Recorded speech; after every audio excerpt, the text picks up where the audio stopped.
Saya prediksi penyerangan kepada Kang Deddy Mulyadi itu bakal masif terjadi. Dilayangkan oleh mereka-mereka yang ketakutan kalah di Pilgub Jawa Barat. Mereka sulit untuk menemukan kelemahan Kang Deddy Mulyadi selain dari menggoreng isu agama. Kita tahu sama-sama survei sekarang di Jawa Barat Kang Deddy Mulyadi itu sangat tinggi sekali. Maka coba lihat, saya yakin dari bahkan ketiga paslon yang lain yang paling akan dominan diserang itu adalah Kang Deddy Mulyadi. Berharap suara Kang Deddy Mulyadi merosot, ya, kemudian limpah kepada yang menyerang. Dan itu ya. Cuma saya yakin masyarakat Jawa Barat sudah tidak bisa lagi dibodohi oleh kata-kata. Mereka hanya akan melihat tindakan nyata. Dan itu ya. Sekarang ada yang namanya Kiai Haji Athian Ali. Sebelum kita mendengar ocehannya, saudara, ini penting. Kita akan ulik dulu profilnya. Setelah kita mengulik profilnya, baru kita dengarkan statementnya. Yang pertama, dia adalah sebagai Ketua Forum Ulama Umat Indonesia, FUUI, Forum Ulama Umat Indonesia. Apakah pasti benar demikian? Saya pastikan 1000% pasti salah. Hanya klaim sepihak. Masa semua ulama ketuanya dia? Kalau ulama FPI mungkin iya, ulama HTI mungkin iya. Saya cari-cari biografinya, statement-statementnya. Ada yang saya temukan, misal Kiai Haji Athian Ali kepada Rizik Syihab, kepada pemerintah saat proses dulu Rizik Syihab, ya. Apa dia katakan? Pemerintah tak bijak. Habib Rizik bukan musuh negara. Udah ketebak jalan pikirannya? Oke, ada lagi. Nasihat terbuka Kiai Haji Athian Ali untuk Kiai Haji Ma'ruf Amin. Oke, ada satu lagi berita yang akan saya tayangkan nih. Pemahaman khilafah, Hizbut Tahrir dan imamah sesat Syiah, mana yang berbahaya? Dan di berita itu dia mengeluarkan statement kayak gini nih. Jadi menurut saya pemerintah terlalu terburu-buru. Saya tidak tahu apa dasarnya itu ketika pembubaran HTI, ya. Sehingga sampai mengumumkan pembubaran itu tanpa sebelumnya menjalani prosedur atau aturan yang ada. Udah jelas-jelas HTI secara ideologi bertentangan dengan ideologi negara. Ingin merubah sistem ini, mentogut-togutkan Pancasila, mengkufur-kufurkan produk setan di demokrasi itu. Sudah tahu siapa Athian Ali? Profilnya udah kebaca kan? Dari mana dia berasal? Dari kelompok mana? Si paling jago ngeklaim. Si paling jago ngeklaim mereka itu imam besar umat Islam, jenderal umat Islam, ini ketua ulama. Ketua ulama, bos. Kacau. Enggak, dulu saya prediksi umat masih akan terbodoh-bodohi dengan klaiman-klaiman sepihak itu. Orang kemudian takut mengkoreksi, takut mentertawakan ulama. Sekarang media sosial sudah sangat terbuka. Ini harus kemudian kita sampaikan dan kita harus gugat sama-sama. Ketua ulama umat Indonesia. Ini klaim sepihak, pasti klaim sepihak. Mengatasnamakan seolah akan mewakili, mengketuai seluruh ulama yang ada di Indonesia. Wah, keren sekali kan klaimannya, gelo. Kita coba dengarkan statementnya. Sudah terprediksi belum apa yang akan dia sampaikan? Coba dengarkan dulu. Lain melecehkan Baitullah, rumah Allah, juga ini semakin menunjukkan bahwa yang bersangkutan itu memang sangat tidak paham tentang Islam. Kita bisa merasakan selama dia memimpin di Purwakarta itu bagaimana resahnya ulama dan umat Islam. Saya terus terang saja nggak tahu persis apa beragama atau tidak. Kalau dia beragama Islam, saya nggak melihat tindi-tindi keislamannya yang ada, bahkan justru pernyataannya sangat bertolak belakang dengan Islam. Oke, ini ditayangkan oleh Saiful Jaman, ya, YouTuber mereka lah. Kemarin gerbongnya mendukung Anies Baswedan. Ini penting profilnya sekali lagi kita sampaikan, karena ini pernyataannya gila-gilaan. Sampai kasih Saiful Jaman itu membuat judulnya, untuk umat muslim Jabar yang ini harus disingkirkan, jangan dipilih. Maksudnya kepada Kang Deddy Mulyadi. Halo umat Islam Jawa Barat, Deddy Mulyadi harus disingkirkan, jangan dipilih oleh umat Islam. Ayo, siapa yang akan terprovokasi? Siapa yang akan kemudian tertipu? Siapa yang kemudian akan ikut dengan ini? Sok-sok mau ngatur kan, seolah-olah mereka itu paling Islami dan orang di luar mereka non-Islami. Gelo. Lanjut nih, kita dengarkan pernyataan-pernyataannya nih. Itu baru cuplikan ya. Itu baru cuplikan. Pernyataan rada lengkapnya.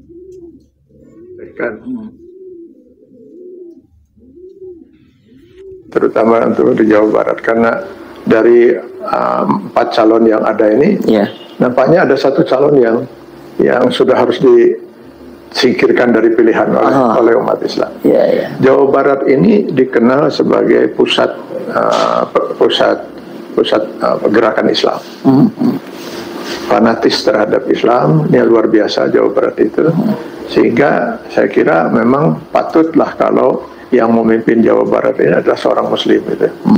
Nah, kenapa yang satu ini? Kalau menurut saya yang satu ini, saya nggak tahu agamanya apa, Pak.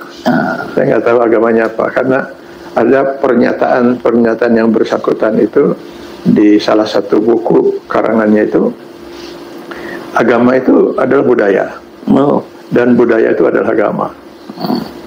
Saya yakin orang yang beragama tidak mungkin mengucapkan kalimat seperti ini. Gitu. Ini di samping pelecehan terhadap agama gitu ya, itu nggak mungkin. Agama itu wahyu dari Allah gitu. Sedangkan budaya itu adalah sesuatu yang berkembang dalam kehidupan sebuah masyarakat. Gitu. Menyamakan wahyu dengan budaya aja sudah keterlaluan itu. Sehingga saya merasa ragu dan bertanya-tanya, apakah orang ini beragama gitu ya. Andai kata misalnya dalam KTP-nya tertulis agama Islam misalnya, itu pun nggak masuk akal gitu. Karena seorang Muslim tidak mungkin dia akan melecehkan agamanya. Ya, nggak mungkin rasanya ada seorang Muslim lalu dengan sengaja dia melecehkan agamanya. Dan yang bersangkutan ini sudah sangat sering melakukan pelecehan terhadap agama gitu. Pelecehan terhadap agama. Sehingga kalau saya nggak hilap 30 November 2015 yang lalu, para ulama di Purwakarta itu pernah mengadukan yang bersangkutan ke Polda Jawa Barat dengan tuduhan pelecehan, penistaan terhadap agama, KUHP 156A itu. Ada pelecehan-pelecehannya, pertama tadi termasuk pernyataan dari agama itu adalah budaya, budaya itu adalah agama. Yang itu tentu saja pelecehan terhadap firman Allah Subhanahu wa taala yang kita luar biasa muliakan itu ya. Kita luar biasa muliakan firman Allah itu. Lalu disamakan dengan budaya. Terus ada lagi pernyataan-pernyataannya seperti dia mengatakan bahwa selama ini kalau kita lihat umat Islam itu hubungannya dengan Allah itu selalu secara formal gitu, secara formal seperti sholat formal, puasa formal. Padahal katanya hubungan secara Allah itu tidak harus formal gitu. Hubungannya lebih bersifat percumbuan. Ini saya istilahnya percumbuan itu ya. Jadi saya teringat dengan dulu apa ini ada kaitannya atau tidak dengan sebuah aliran sesat dulu Jawa Barat ini kaya betul dengan aliran sesat, Pak. Iya. Ada sekitar 250-an aliran sesat. Itu ada satu aliran sesat itu yang mengaku juga Islam, tetapi tidak pernah sholat. Kan itu tadi prinsipnya, itu formal. Yang penting katanya hubungan kita dengan Allah itu. Gak perlu diatur-atur dengan sholat, puasa dan sebagainya. Yang penting kita menjalin hubungan dengan Allah. Nah, diantaranya mereka tinggal diam saja sambil eling. Gitu. Okay. Nah, apakah ini termasuk yang bersangkutan ini termasuk aliran sesat ini atau tidak? Saya belum bisa memutuskan. Tetapi pernyataan bahwa tidak perlu formal dalam beragama ini, ya apalagi diistilahkan dengan bahwa dengan Tuhan itu hubungannya percumbuan. Ini makin luar biasa aja. Iya. Lalu ada pernyataannya lagi bahwa jika sampah itu bersatu dengan dirinya, sampah. Jika sampah itu bersatu dengan dirinya, maka sampah itu akan harum. Kenapa? Karena bersama sampah itu ada Allah. Wah, ini luar biasa. Iya. Bayangkan sampah itu sesuatu yang sangat kotor, yang sangat kita dijauhi oleh orang. Tapi menurut dia, disitulah ada Allah gitu, di sampah-sampah itu. Hingga sampah itu menjadi harum gitu. Ini satu pemisalan yang sangat tidak layak lah untuk diucapkan kalau oleh seorang yang Muslim gitu ya. Udah, saya kira cukup lah ya. Pernyataan-pernyataan yang kita harus mengkonfirmasi ulang. Apakah benar itu pernyataan Kang Deddy Mulyadi secara lisan seperti itu? Dan apakah beliau tidak punya tafsir untuk kemudian membenarkan ucapannya? Tapi mari kita kemudian uji. Agama itu budaya, budaya itu agama. Apakah benar pernyataan demikian? Kalau memang itu keluar dari Kang Deddy Mulyadi, saya tidak sepakat memang. Ya, tetapi jangan sampai gagal paham. Kita satu kali lagi harus melihat secara jelas apa yang disampaikan oleh Kang Deddy Mulyadi. Ini kan kita mencuplik, ya, mendengarkan dari orang yang tidak suka kepada Kang Deddy Mulyadi. Apakah hanya kalimat itu aja, atau ada awalan atau ada akhiran kalimat? Ya, mungkin seolah-olah, ya, kalau saya tafsirkan, budaya Arab itu dianggap sebagai agama. Padahal budaya Arab itu tidak sama dengan Islam. Budayanya ya produk manusia, ya, agamanya produk Tuhan. Tetapi seringkali disalahpahami, seolah-olah ini produk manusianya menjadi produk Tuhan. Banyak kan yang gagal paham. Memakai gamis itu budaya Arab atau produk agama? Produk Islam itu produk Arab, bukan produk Islam, bukan produk agama. Itu produk Arab, pakai gamis tuh. Nah, banyak yang suka gagal paham. Harus kita bedakan produk Allah, produk manusia. Nabi Muhammad di samping Nabi dan Rasul membawa produk Allah, menyampaikan produk Allah. Juga beliau adalah manusia yang bersuku, berbangsa, berbudaya. Nah, harus kita pisahkan mana Muhammad sebagai Rasul, sebagai Nabi, dan mana Muhammad sebagai orang yang hidup di Arab, yang tentu kemudian meninggikan budaya-budaya Arab. Salah satunya pakai gamis. Dan sekali lagi, orang banyak yang gagal paham. Seolah-olah pakai gamis itu Islami, yang pakai pangsi ya, bukan pangsi, pakai item-item budaya Sunda itu seolah-olah non-Islami. Padahal memenuhi unsur 4 yang dikriteriakan berpakaian menurut agama. Tutup aurat, tidak menyerupai lawan jenis, tidak transparan, tidak ketat. Justru kalau kita mau seret ke Sunda, ke Indonesia, gamis itu pakaian perempuan. Di Arab pakaian biasa. Kalau di Indonesia gamis itu pakaian perempuan. Biasanya kan itu. Kan ini produk budayanya, ini bukan produk Islamnya. Kayak banyak yang gagal paham. Kemudian yang kedua, hubungan antara manusia dengan Allah itu tidak harus formal. Ya. Lebih daripada itu, formalnya harus dijalankan. Kang Deddy Mulyadi jelas menjalankan ritual formal, sholat. Bahkan keterangan Kiai Jun Junaidi ya, beliau mengatakan Kang Deddy Mulyadi itu bahkan puasa Senin Kemis itu kan ritual agama formal.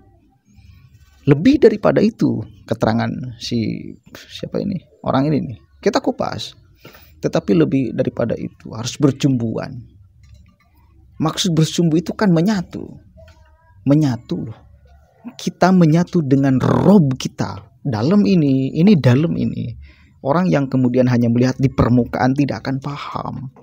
Akan kita bisa takar nih ilmunya si orang ini. Ilmu itu bukan hanya fikih, ilmu agama tuh. Biasa yang kayak gini tuh mainnya di permukaan. Bercumbu itu menyatu. Ya sama aja. Kita harus lebih jauh daripada hanya sekedar ibadah formal, tapi bercumbu. Bahkan sampah. Kepada sampah produk siapa? Hakikatnya sampah produk siapa? Ada apa di balik sampah itu?